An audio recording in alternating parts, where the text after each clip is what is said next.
Hi, welcome to the Wavy Digital Desk. Good morning. Thank you for joining us. We have Virginia Beach EMS here with us today. We have Brigade Chief Matt Owens, and we're going to be speaking about their national recognition for quality care for heart attacks and strokes. It was presented to them by the American Heart Association. So we're just going to highlight them today and talk about what they do to protect, such a large city in Virginia and throughout the summer, with so many events coming up, with hurricane season coming up, what is it like day to day? And so, Matt, thank you so much for joining us. Do you want to just give us a little overview about, the manpower behind this? Sure, good morning. We have a lot of manpower for our organization between EMS and our partners in fire department. We have probably close to 1,000 providers that care for sick and injured patients in the city of Virginia Beach. And, in that care, how many neighborhoods are we talking? Are you all sort of split apart to focus on different care areas? Is there a headquarters and then you all are dispersed? What is kind of the day to day like, with that amount of manpower? So we have a number of stations throughout the city. We have about 22 stations. Our EMS headquarters is set up off of Virginia Beach Boulevard near Thalia, and that's where we run our administration and training. Okay. And then, training, are you all levels of, EMS? Are we talking about basic to paramedic? How does that work? So we do offer all levels of EMS certification, EMT, all the way up through paramedic. As far as our training center goes, we run EMT academies monthly throughout the city, and those graduates join our volunteer rescue squads throughout the city. We also offer continuing education for our EMTs and paramedics, and we partner with the fire department, who are all EMTs and paramedics as well. And, I want to get into some more specifics about, what you all do day to day. But, just to start, this national recognition, I'm sure that you all pride yourself in your care every day, but what does this extra recognition mean for you? So this is a really outstanding achievement for our organization. So as you mentioned earlier, the American Heart Association does recognize EMS agencies that perform exceptionally in pre-hospital heart attack and stroke care. We were very proud to have received the gold level award, which is the highest level award. And then we also got the Target Heart Attack Honor Roll Award, which really includes the hospital partnership that we have and the continuing of care once we deliver our patients to the hospital. Absolutely. That connection has to be so seamless, right? Finding people, after emergency and continuing that care, throughout the process, however long that might be. Yeah, and for EMS in particular, it's very important because we're often the first providers that encounter patients that are having a heart attack or stroke. So early identification of that is key, and then communicating that to the hospital so that they can prepare and get ready to receive the patient and do what needs to be done on their end. So really, EMS has a very large role in shaping the outcome of the clinical care that the patient receives, and that can really lead to better patient outcome overall.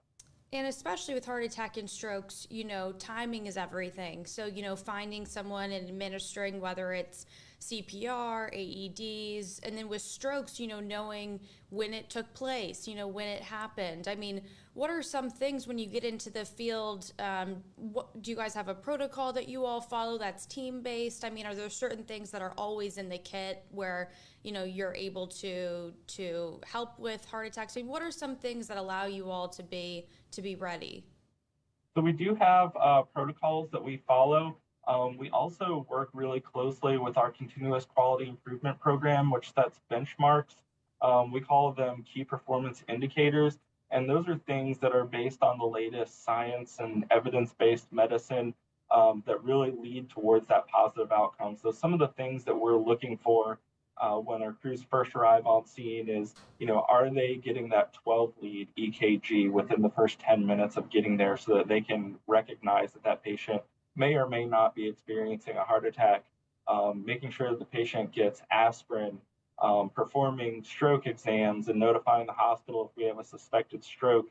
and then being able to continue that care all the way through the specialties that in the hospital setting. Absolutely. And how many people are riding, together to a scene? Do you all have, two person? Does it depend? Or some, groups of five? I mean, what does that look like? So it can vary from call to call. We typically staff two providers on our ambulances, and there will be a third provider if we have somebody that's riding and training. We also have paramedics on zone cars, which also may or may not have a student. So that's an additional one to two providers on scene. And then our fire department responds on our high acuity calls, which would include heart attacks and strokes. And then they typically respond with three or four people on a fire apparatus. So it can be a team of anywhere from about 7 to 10 people on scene that are all kind of working together to provide that care that the patient needs. And, especially during summer, we have such an influx of people that come to Virginia Beach, whether they're local, whether they're coming down to the ocean front, whether they're traveling in for the weekend. Does that do anything different for your work efforts, making sure that you all have enough staffing, whether that's volunteer based or not? I mean, what does that look like in the summer? Our call volume does increase a decent amount in the summertime, maybe not quite as much as some people would expect. We're typically busy year round. But as far as summertime, sometimes we do see people that unfortunately experience, a life-threatening condition while they're here on vacation. And I always feel bad for people when they're out of town. It's bad enough to experience a heart attack or stroke in general, but then when you're out of town, you're away from home, you're supposed to be on, vacation with your family or friends. That just adds kind of another layer of complexity when people are, in an unfamiliar environment. Right. And I mean, I guess, another worry that I have is, so many kids are out and about. They're playing, they're running around.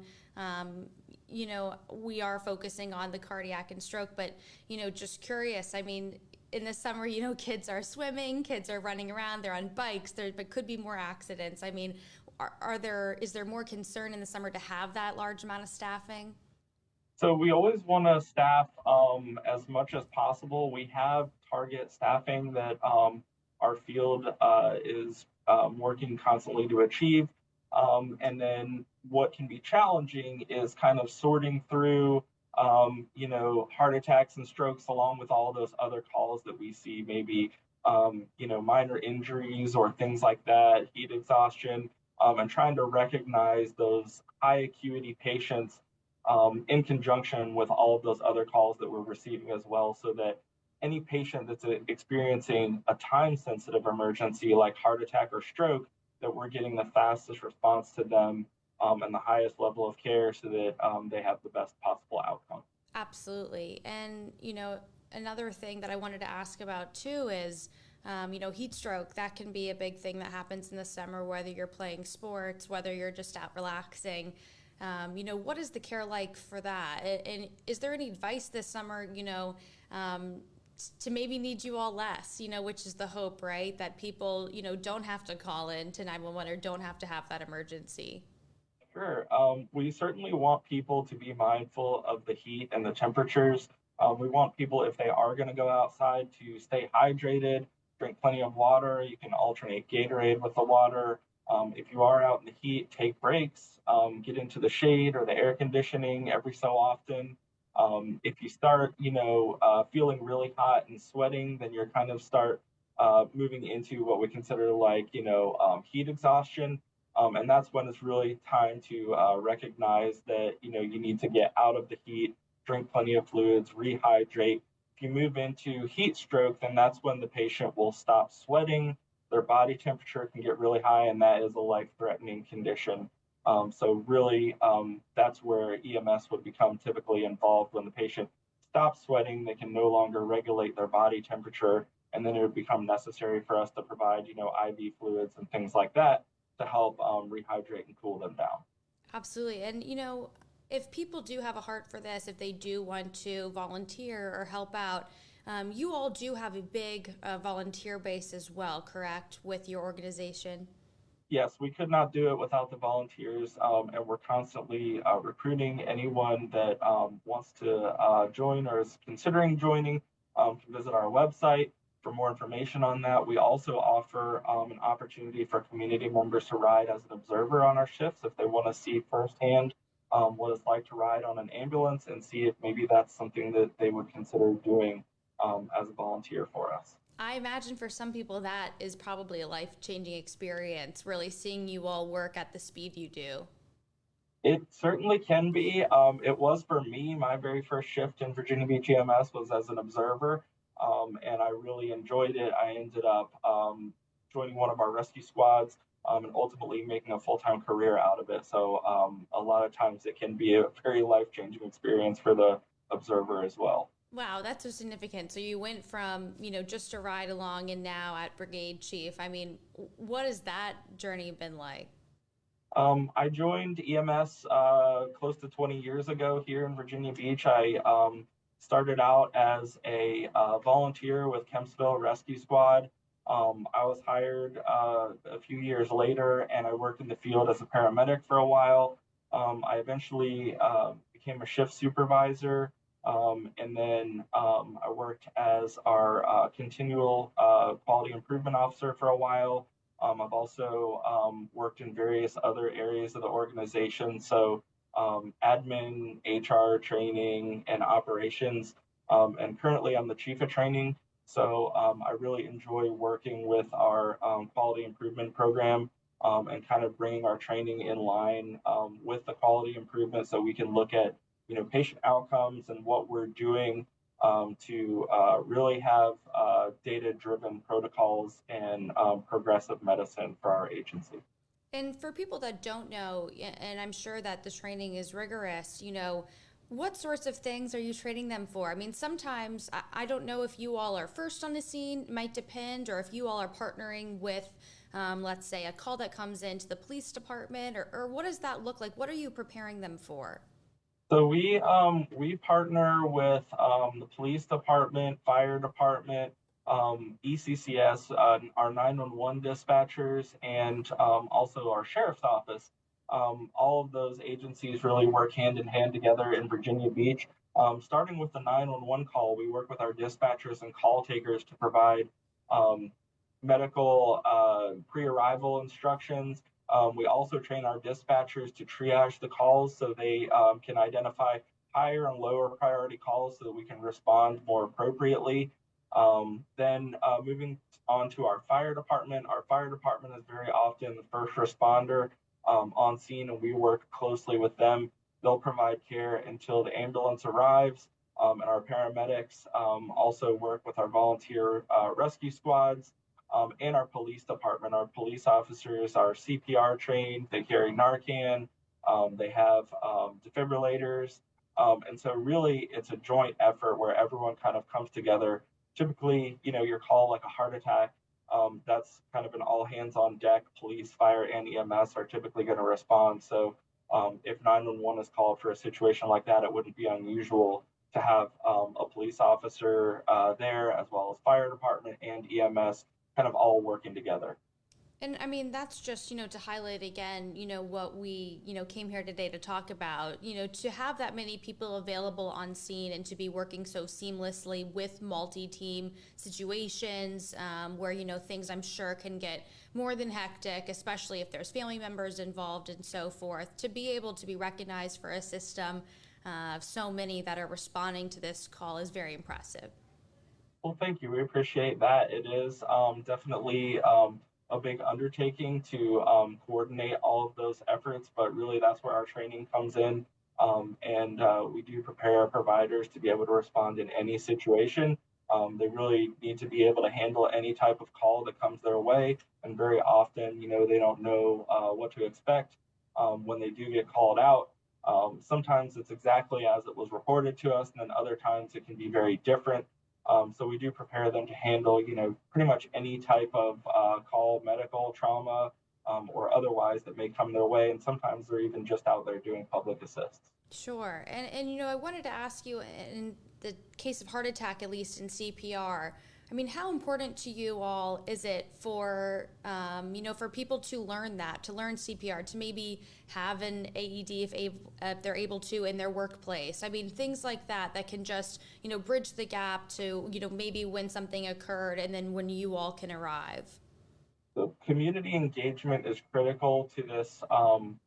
For us, we actually need to have participation from the community in order to give the patient the best possible outcome. So any type of public access AEDs, community members that are trained in CPR, that can all really help really buy time for us until the patient actually receives the medical care on scene from the first responders. Absolutely. Moving forward into the season here, I hope, we always hope that it's mild, but, hurricane season can be real, dangers due to flooding. We've had tornadoes, in the area. We've had significant weather. What are some of the things that, you all would like people to know going in? Because, some of those calls you all do need to respond to. Yeah, so in hurricanes, it kind of it's different than our normal response. Obviously, we're worried about our provider safety. We typically have obstacles that we may need to encounter, like down trees, down power lines, and things like that. So if the storm does get so severe that it's not safe for us to go out, there are times where we will suspend operations. And in that case, the 911 dispatchers are going to provide medical instructions, over the phone to the patient until someone can arrive. But it just adds another layer of complexity because we still do have patients that may experience heart attacks, strokes, or other, life-threatening emergencies, even during storms, as well as, injuries and things that we typically see, as people are, going out and about in those conditions. And that's so important. You're mentioning, provider safety and, in a scene where you all are giving that care, it is so important that you all are not putting yourself, on the front lines in some circumstances. Yeah, provider safety is typically our first consideration. And the two big reasons for that is number one, if we become injured ourselves, then we can't provide care to anyone else. The other thing is we don't want to be part of the emergency response. So if we become injured, then not only do you have to still provide care to the original patient, but then another unit has to come take care of the provider. So it can just add additional layers of complexity to that. So we're typically, we try and stay safe so that we can provide the best possible care to the patient without any type of distractions as far as, provider injuries. And then ultimately, everybody wants to be able to go home safe at night. Right. And, another aspect of safety, a big conversation, throughout law enforcement and first providers and everything is mental health and, having that stability to stay strong in all of these incidents, no matter what you're seeing and sort of what you're seeing day to day. I mean, you never know what the caseload's going to be, but, are there some things that you all do as VBEMS, to stay, mentally fit and mentally well?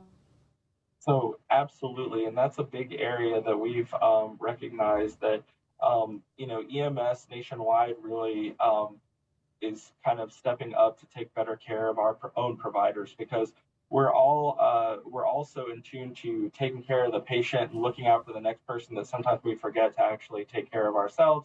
And unfortunately, in EMS, our volunteer and our career providers are constantly being exposed to things that are unthinkable and can really affect them as far as PTSD, stress, anxiety. So we want to make sure that they're getting the proper care that they need as well. So we are actually developing peer support programs. One thing that you may have also seen recently in Virginia Beach is our therapy dog program. We've been bringing dogs around to different stations just to visit with providers. We've recognized the positive effect that that's had on providers when they can just sit and relax, play with the dog, and then our peer support programs where we can kind of help each other because it is very unique what EMS providers do experience. And sometimes, maybe talking with a counselor or a therapist isn't necessarily the right thing because they can't totally understand what the provider went through. So we can really go pretty far as far as helping each other. And then we do have those resources with professional counselors and therapists available to us through the Employee Assistance Program for anyone that does need it. And I think it's interesting, you have this unique perspective of sort of working at every level, of the organization really, and starting as that volunteer. So, I'm sure that knowledge, is so important too, and offering advice, to others in the organization. Certainly, it does help when you have experienced, various levels of the organization. You have that perspective of, what it's like to be a volunteer, what it's like to be on the career side, what it's like to be a program manager. And so being able to kind of put those things all together and really work for, what's best for everybody, that really can allow the organization to function very smoothly and then ultimately provide that best level of care possible. And it shows with our Mission Lifeline Award. Absolutely. Well, Matt, to let you get back to, the care that we're talking about, I mean, is there anything else that you would like either the people to know, about maybe what to do to stay safe this summer, or anything that you'd like them to know about your organization? Well, we just want to thank the community for our support. We have a very supportive community in the city of Virginia Beach. Very often on 911 calls, we have bystanders that are, willing to jump in and help out. And we just want to thank everybody for that. Just want to remind people too that, EMS is constantly recruiting for anyone that's interested in a volunteer opportunity or a career with our department. Visit our website for more information. And we hope that everyone stays safe and has a very fun and enjoyable summer. Yes, definitely. Well, I will include those links too on wavy.com so people can go there and find all the resources and hear more as well about your recognition. So, Matt, thank you so much for joining me this morning, and thank you all for watching. Thank you, Sarah. Have a great day. You too.